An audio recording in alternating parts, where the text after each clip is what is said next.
मैं आज ही की बात आपको बताने के लिए मैंने छोटा सा पत्र लिखा, कागज नहीं था, दूसरे से मांग कर लिखा।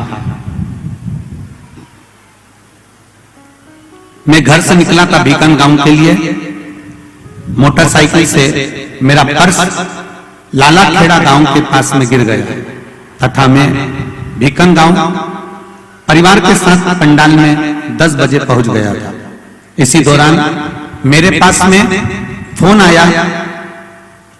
मैं बस बैठा ही था और मेरे मन में आया कि मेरी जेब में पर्स गायब हो गया, लगा कोई ले गया।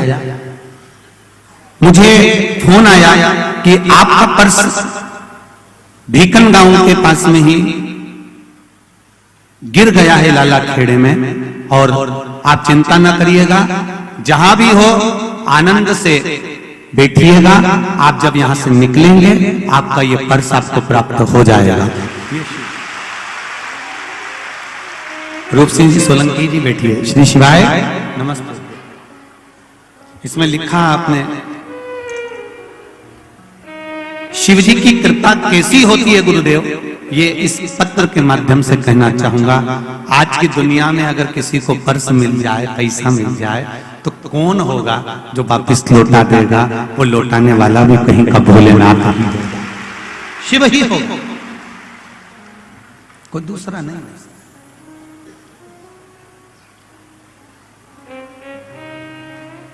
फिर कहूंगा आप लोगों से, जितने भी भीकन गांव के लोग कथा सुन रहे हैं या जितने भी श्रोता भाई बहन कथा सुनने के लिए बाहर से आए हैं, आप लोगों से एक निवेदन जरूर करूंगा कि दिल से कथा सुनना।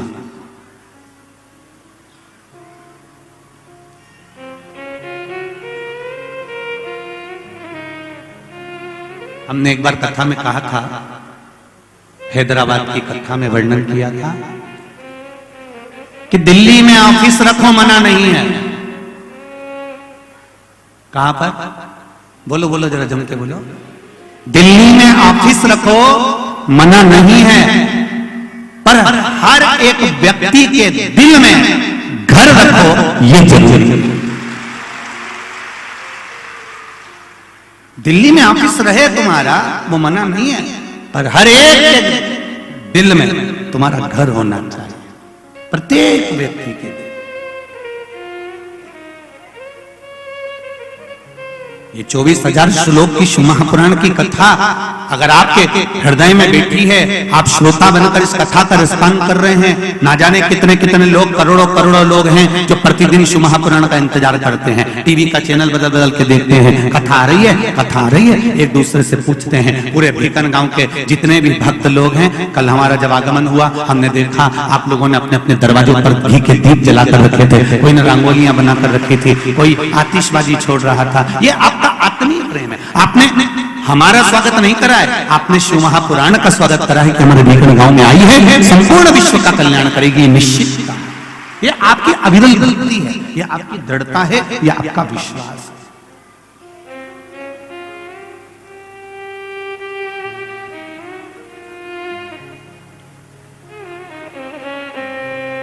और क्या मिलेगा इस कथा के बाद में, ये तो मेरा वो घरदानी ही जाने।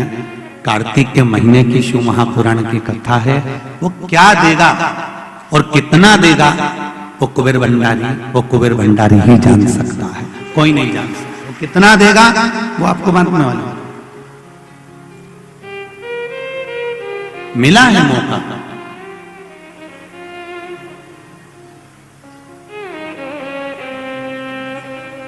बस हृदय से सुनिए, दिल से सुनिए। बड़ा सुंदर एक संवाद शिव महापुराण में आता है।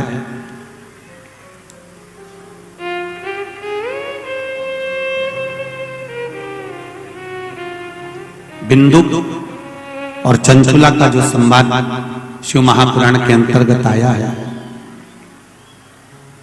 एक संवाद देवराज नाम के ब्राह्मण का भी है। एक अंदाजा लगाइए अपनी जिंदगी में, आप लोगों ने भी टीवी पर शिव महापुराण की कथा सुनी होगी और श्रवण कर भी रहे हैं, तो एक अंदाजा लगा कर रखना।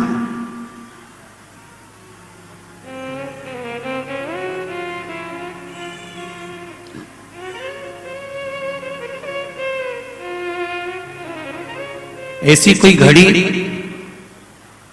ऐसा कोई पल, ऐसा कोई नक्षत्र, ऐसा कोई समय, ऐसी कोई घड़ी, ऐसा कोई समय, ऐसा कोई पल, ऐसा कोई नक्षत्र और ऐसा कोई समय आपके स्मरण में हो तो जरूर बताना कि जिस समय पर भगवान तुम्हारे साथ में नहीं होता। एक आंवला नवमी की बड़ी सुंदर कथा आती है।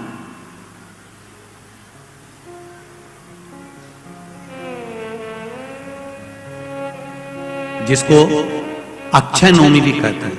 कब है? जम के बोलो जरा। कल। आज गोपाष्टमी है, कल आंवला नवमी है। और आप सबसे निवेदन करूंगा कि आंवला नवमी के दिन शाम के समय पर आंवले के वृक्ष के नीचे घी का दिया लगाकर कनक धारा स्तोत्र का पाठ अवश्य करें। नहीं आता हो तो मोबाइल पे उसको सुने। और एक बार आंवला नवमी के दिन आंवले के वृक्ष के नीचे कनक धारा स्तोत्र का पाठ चाहे संस्कृत में चाहे हिंदी में करना चाहिए। उससे साल भर लक्ष्मी की कमी नहीं आती और आनंद का अनुभव करो। एक कितना सुंदर संवाद यहां पर लिखा हुआ है। देव उठनी एकादशी के दिन भगवान उठेंगे और देव उठनी एकादशी के दिन भगवान उठकर अपना कार्यभार भगवान शंकर जी से लेंगे। उससे पहले ऐसा नहीं है कि केवल देव उठनी एकादशी पर भगवान उठेंगे। आज जब आंवला नवमी का दिन आया और भगवान नारायण ने शयन करते करते अपनी कर्मठ को थोड़ा सा बदला और बदलने के बाद भगवान की अर्ध निंद्रा हुई और नींद थोड़ी सी जागी और जागने पर लक्ष्मी जी उनके चरणों के पास में विराजी थी। और विराजते से ही लक्ष्मी जी ने भगवान विष्णु जी से निवेदन करा, मेरे मन का एक संशय है, मैं आपसे कहना चाहती हूं।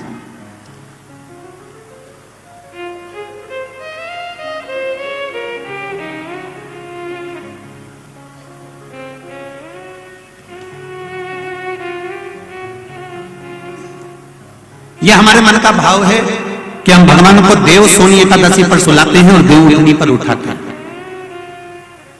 पर हमारी श्रीमद् भागवत कथा कहती है, शिव महापुराण की कथा कहती है, अग्नि पुराण, पद्म पुराण, नर्मदा पुराण हमको वर्णन करती है।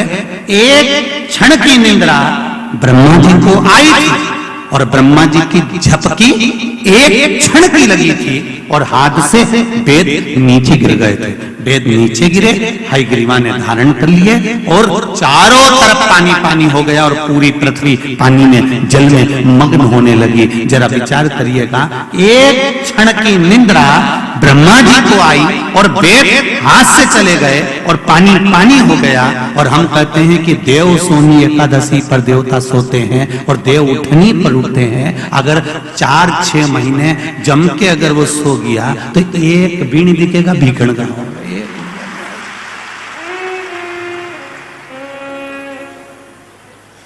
एक नहीं दिखने वाला। फिर तो लोग कहेंगे सियोर कहां गया और भीखण गांव कहां गया।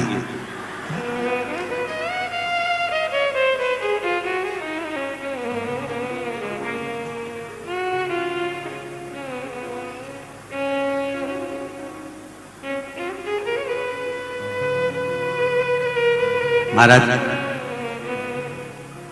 ये सोने की तो भगवान की लीला। अगर सही तरीके से देखा जाए तो मेरा परमात्मा कभी नहीं सोता। वो तो हर पल, हर घड़ी, हर क्षण आपके लिए तत्पर बैठा रहता है। आपने आवाज लगाई और वो भागा। जैसे घर की मां, छोटा सा बच्चा पास में सो रहा है, पिताजी भरचक नींद में सो रहे हैं, भर्राटे घुर्राटे भरते। पिताजी को कोई मतलब नहीं, वो तो बस दुकान से आया ने, उन्हें पूरा दुकान की गिराकी करी ने, सटर मटर गिरा के आया ने, रोटी मोटी जीनी, 2-4 गप्पे हमारे दोस्तों के साथ घूम फिर के आया ने, पसरी गया, सोया। और वो सोया और सोते फिर तो रात भर जम के सोया ने, सुबह उसकी नींद खुली।